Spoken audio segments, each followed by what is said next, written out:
ओम शांति। आप सभी का बाप दादा की अव्यक्त पालना की सीरीज़ में बहुत बहुत स्वागत है। तो आज हम देखते हैं, हमारे बीच में आदरणीय आशा दीदी हैं। दीदी, आप ही का संकल्प था कि ये सीरीज़ हम चालू करें और इसमें जो महारथियों के, दादियों के, दीदियों के अनुभव अव्यक्त बाप दादा की पालना के हिसाब से हैं, वो इसमें शेयर करें।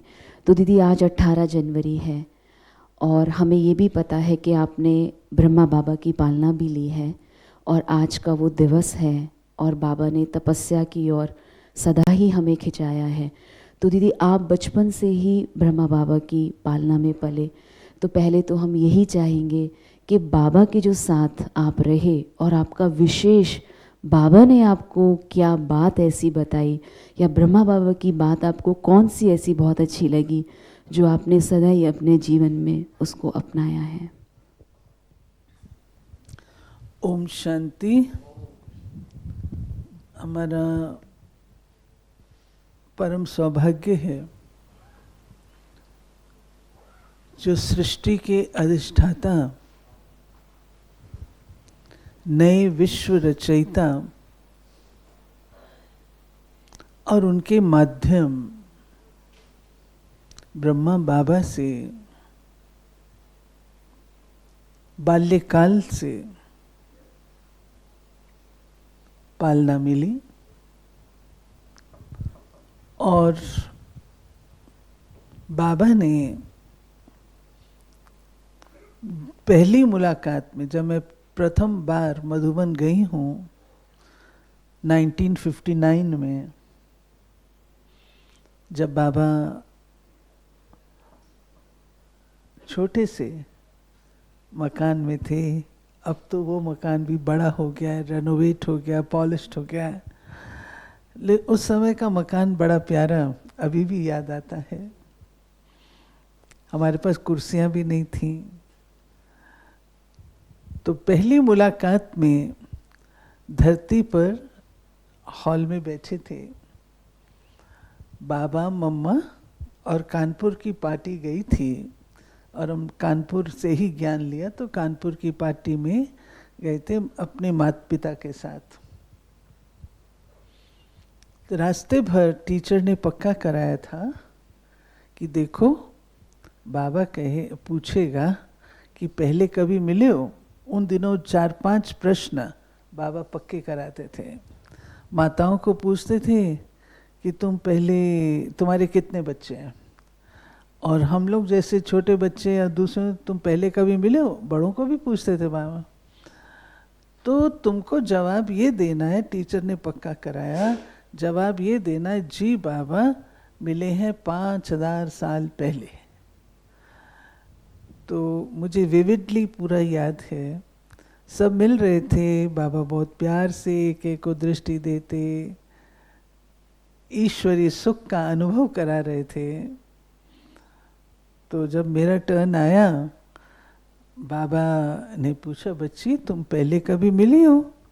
बाबा की पर्सनैलिटी ऐसी ज़बरदस्त थी और मैं तो बच्ची थी, कोई 10 साल की थी, तो इतना तो अनुभव 5000 साल का तो था ही नहीं।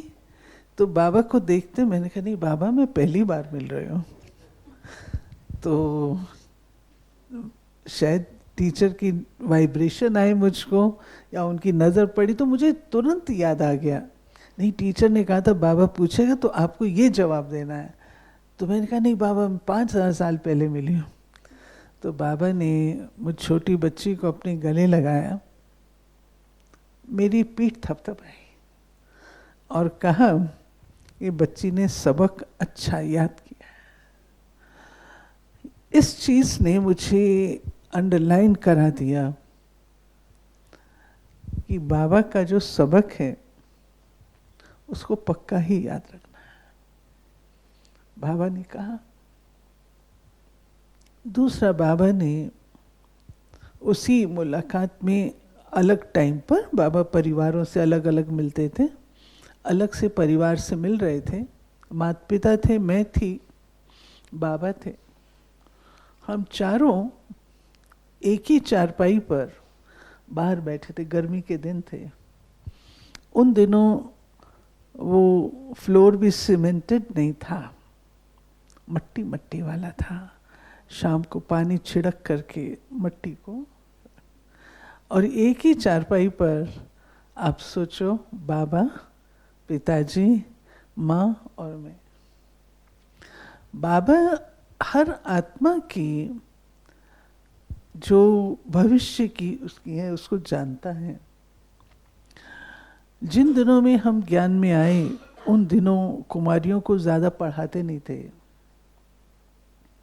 और मेरे से पहले कई ऐसी थीं जो पढ़ी नहीं थीं, परंतु बाबा ने ज़रूर कुछ तो देखा समझा होगा। फादर को कहा कि बच्ची को पढ़ाना है और इसको इंग्लिश पढ़ानी है, इसको मैं विदेश भेजूंगा। कब कहा? जब एक सेंटर भी नहीं होता था, एक व्यक्ति भी विदेश में स्टूडेंट नहीं था, तब बाबा ने कहा। बाबा की ये बात मेरे को बाद में, बहुत बाद में समझ में आई, लेकिन मैंने इस बाबा की श्रीमत को पक्का करके रखा। बाबा पत्रों में भी पिताजी को लिखते थे, आशा बेटी को लौकिक अलौकिक दोनों पढ़ाई पढ़ानी है, सदा लिखते थे। और भी समय पर समय मुलाकातें हुई। ये दो हमारी पहली मुलाकात की यादें हैं जो मेरे को सदा याद रहती हैं। तो दीदी, जैसे कि ये सीरीज़ चल रही है, काफ़ी सारे भाई बहनों के हम एपिसोड्स ले भी चुके हैं, उनके उत्तर भी बहुत अच्छे मिले हैं। तो दीदी, जैसे आपने ब्रह्मा बाबा की पालना ली और अभी ये सीरीज़ चल रही है अव्यक्त बाप दादा की पालना, तो नेचुरल है आपको ब्रह्मा बाबा के समय पर तो खींच होती थी, सभी को होती थी। जब अव्यक्त पार्ट चला तो आपके अंदर वो शक्ति, वो प्यार जो ब्रह्मा बाबा के टाइम पे मिलता था, वैसा ही और ज़्यादा आकर्षण रहा, या उसमें कुछ और भी अलग चीज़ थी जब अव्यक्त पार्ट आया? अव्यक्त रूप की पालना का कहो या मुलाकात कहो, जो फर्स्ट मुलाकात हुई है, हम कल्पना नहीं कर सकते थे कि साकार चला जाएगा, मम्मा नहीं होगी। हम लोग को ये था कि हम अंत तक इकट्ठे रहेंगे, मम्मा बाबा जाएंगे भी ख्याल ही नहीं उठ सकता था, अंत तक हमने इकट्ठे रहना है। तो बाबा की जो पालना है अव्यक्त रूप की, उसका प्रथम अनुभव 1969 में 18 जनवरी को बाबा अव्यक्त हुए। 69 में कुमारियों की ट्रेनिंग शुरू हुई, जो कन्याएं कॉलेज जाती थीं, पढ़ रही थीं, उन कुमारियों की, जिसमें हमारा ग्रुप नंबर 1 था। हमसे पहले एक हुई थी 2 महीने की, लेकिन वो उन कन्याओं की थी जो ऑलरेडी सेंटर पर रहती थी, लेकिन जो घरों में रहती थी और पढ़ती थी, उसमें हमारा ग्रुप था। तो बाबा से जब मैं मिली हूँ, पहली मुलाकात, बाबा की दृष्टि में स्नेह भी था, शक्ति भी थी, अपनापन भी था, और साकार रूप से बाबा ने जो अंत में, लास्ट में मेरे को वरदान दिया था, उसकी कंटिन्यूएशन भी थी। ये 4 चीजें मुझे महसूस हुई। बाबा ने साकार रूप में कहा था, लास्ट मुलाकात 68 मई में होती है। हर साल हम मधुबन जाते थे, तो 68 में मुलाकात में बाबा ने लास्ट, उसके बाद में साकार से नहीं मिली। बाबा ने कहा, बच्ची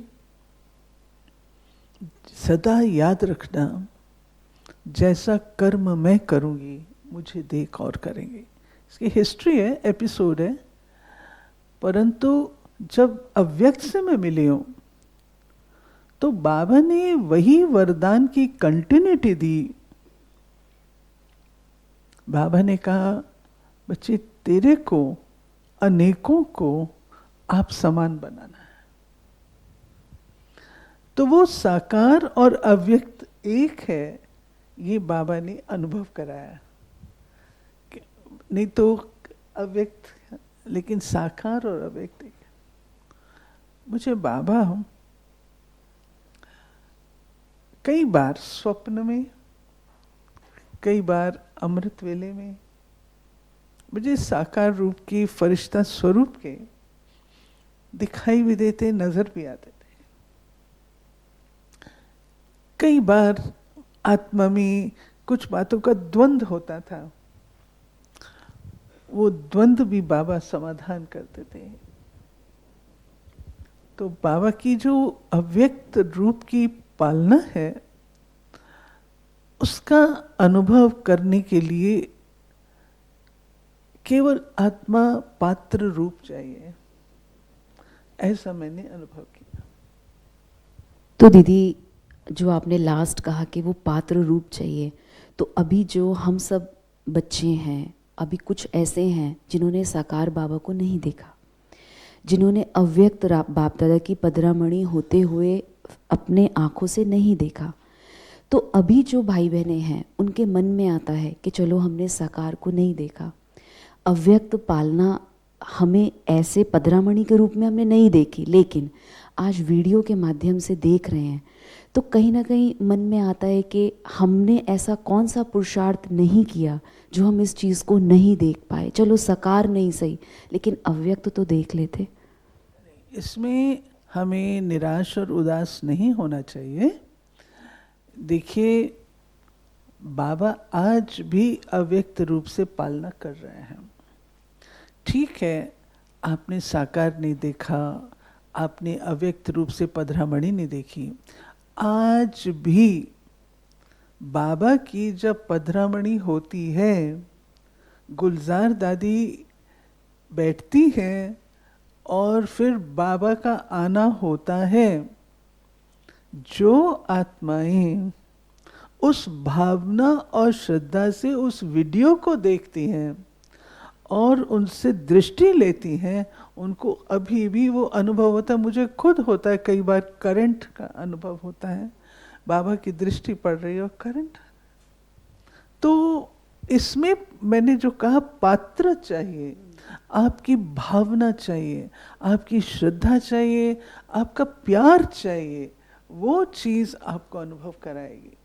और यदि आप पात्र को उल्टा करके रखेंगे, उल्टा करके रखना अर्थात मेरे को अनुभव नहीं हुआ, हमने तो देखा नहीं, हमने ये नहीं किया, ये अपने पात्र को उल्टा करना है। इसलिए हमें अपने पात्र को उल्टा नहीं करना है। बाबा आज भी अमृत वेले, अगर हम उस श्रद्धा भावना से बैठे हैं, अमृत वेले आपको बाबा उठाएगा। कई बार ऐसा भी अनुभव करती हूँ कि कहीं जाना है परंतु विश्राम में चले गए, बाबा उठा रहा है, बाबा उठा रहा है। ये क्या है? क्या है? बच्चे अपने कर्तव्य से विमूढ़ नहीं हो जाए, उठा रहा है। वो तो हर पल पालना कर रहा है, हर पल। लेकिन उसको खींचना, उसको लेना, ये अपने ऊपर निर्भर करता है।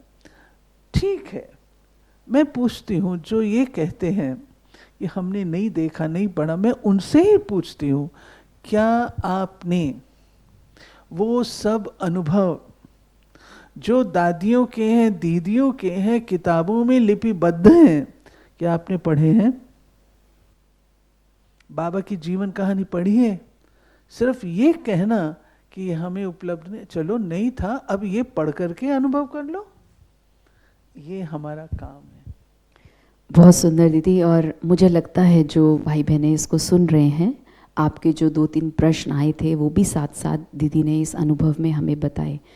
दीदी, थोड़ा पर्सनल है, लेकिन क्योंकि हम साकार में तो नहीं थे, लेकिन जब अव्यक्त में थे तो मैंने खुद बाप दादा के मुख से 3 बार आपके लिए सुना, आशा बच्ची।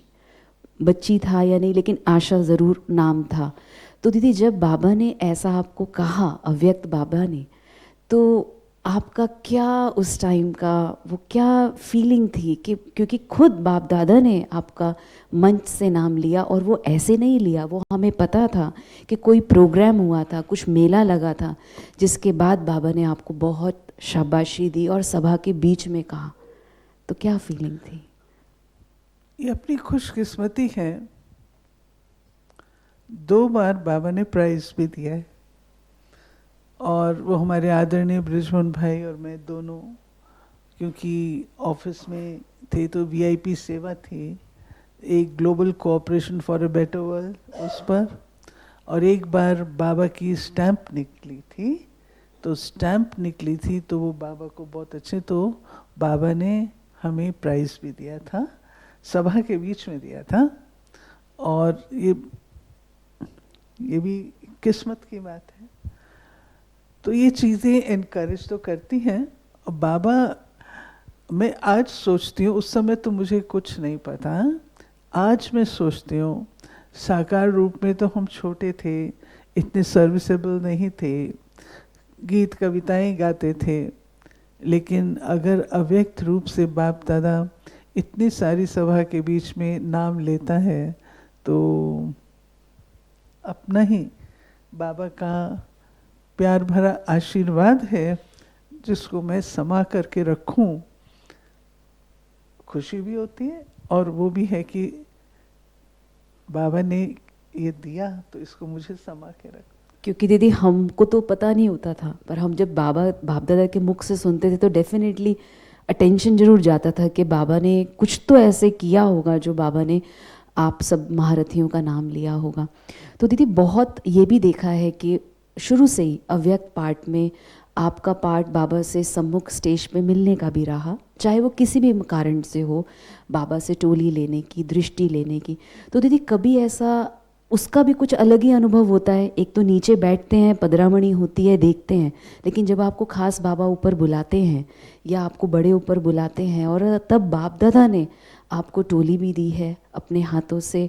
और हमने ये भी देखा है कि बड़े दादी बैठे थे और बड़े दादी कुछ कह भी रहे थे बाप दादा को, शायद मैंने वो ऑब्ज़र्व ज़रूर किया है। तो क्या था वो समय जब बड़े दादी इधर थे और दादी जानकी बाप दादा की दूसरी साइड थे, और बाबा आपको बहुत शक्तिशाली दृष्टि दे रहे थे और साथ में आपके हाथ में टोली दे रहे थे? मेरे को पूरा तो याद नहीं आता आप किस एपिसोड की बात कर रहे हैं, लेकिन ये ज़रूर है जब ये ORC बना था तो दादी ने शायद कहा होगा कि वहाँ पर है, तो बाबा ने उस समय कहा था कि आप अनेकों की दुआएं लेने की पात्र बन रहे हो, उस समय ये कहा था।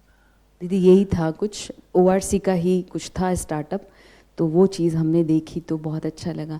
दीदी अब एक लास्ट प्रश्न ये है कि जैसे परिवार आपका पूरा ज्ञान में लौकिक परिवार ही आपको लेकर आया या आप माध्यम बने, तो दीदी जब लौकिक परिवार आता था और सब एक साथ मिलते थे, तो लौकिक परिवार में कुछ उस टाइम पर लौकिक परिवार की तरफ से कोई ऐसा बंधन नहीं था? कोई बंधन नहीं था? हाँ। किसी भी कारण से नहीं था, बस आप आते गए और उन्होंने छुट्टी देते गए? मुझे बहुत सामना करना पड़ा है। माता पिता दोनों ही बहुत अच्छे बाबा के वारिस क्वालिटी के बच्चे रहे हैं, आज्ञाकारी, गुड रिकॉर्ड, परंतु उन्होंने मेरे आगे कई परीक्षाएं रखी थी। किसी भी कन्या को जब माता पिता यज्ञ में समर्पित करते हैं तो उनको ये रहता है कि मेरी बच्ची सदा सफल रहे, वो हिले डुले नहीं। तो उन्होंने मेरी परीक्षाएं काफ़ी ली, लेकिन मैं पास होती गई। एक थी जॉब था, लुक्रेटिव जॉब था, और 1 साल किया था, मेरा 100% रिजल्ट था। जिनको मैं पढ़ाती थी उन्होंने यूनिवर्सिटी में टॉप किया, एकदम पढ़ा। आज एमए पास किया मैंने, कल को बीए मेजर्स को पढ़ाना शुरू किया, थर्ड ईयर को। अपने काम में परफेक्ट थी, प्यार बहुत पाया, स्टूडेंट्स का भी पाया, तो अपने स्टाफ का भी पाया, तो प्रिंसिपल्स का भी पाया। और कभी किसी को फर्स्ट ईयर में पेपर्स करेक्ट करने के लिए नहीं मिलते यूनिवर्सिटी में, वो भी मुझे मिले। यूनिवर्सिटी पेपर्स फाइनल जो होते हैं करेक्शन के लिए, फर्स्ट ईयर में कहा आपको गलती से आ गए, औरों ने कहा आपको गलती से आ गए, गलती से आए, जैसे भी आए आए। और ये भी हुआ। मैं बाबा से मिली, बाबा से, पिताजी चाहते थे मैं जॉब कंटिन्यू करूं, उनकी शर्त थी तुम 1 साल कर लो। वो चेक करना चाहते थे कि इसके हाथ में पैसा आता है तो ये कहीं डामाडोल तो नहीं होती है, क्योंकि पैसा एक ऐसी चीज़ है जो अच्छे अच्छे व्यक्ति को हिला देता है।